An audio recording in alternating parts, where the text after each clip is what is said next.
Books presents an unabridged recording of Diary of a Wimpy Kid 7, The Third Wheel, by Jeff Kinney.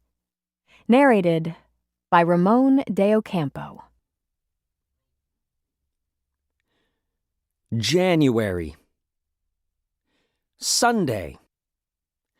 I wish I'd started keeping a journal a lot earlier on, because whoever ends up writing my biography is gonna have a lot of questions about my life in the years leading up to middle school.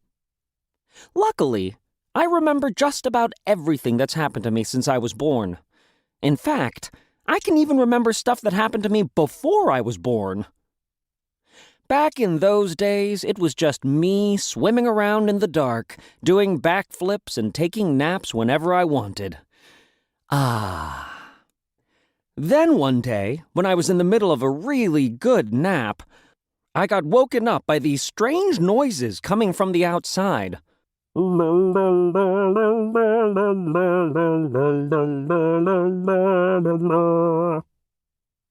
At the time, I didn't know what the heck I was hearing. But later on, I found out it was Mom piping in music through these speakers she put on her belly. I guess Mom thought if she played classical music for me every day before I was born, it would turn me into some kind of genius. Those speakers came with a microphone, and when Mom wasn't playing music, she was telling me everything that was going on in her life. She would say, "And then Mommy went to the store, where she bought you an adorable blue hat with little ducklings on it. And when Dad came home from work, Mom would have him give me a blow-by-blow of his day.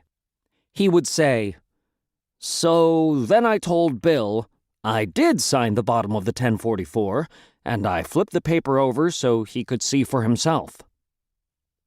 But that wasn't the end of it.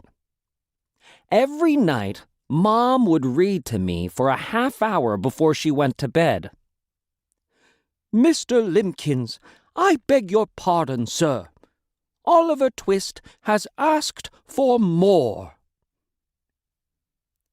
The problem is, my sleep schedule didn't line up with Mom's, so when she was sleeping, I'd be wide awake.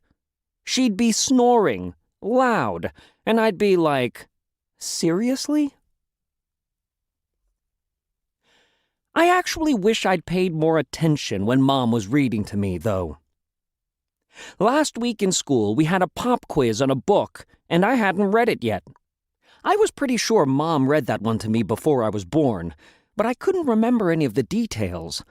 It sounded so familiar. Question 42. What does Oliver Twist ask for that gets him in trouble?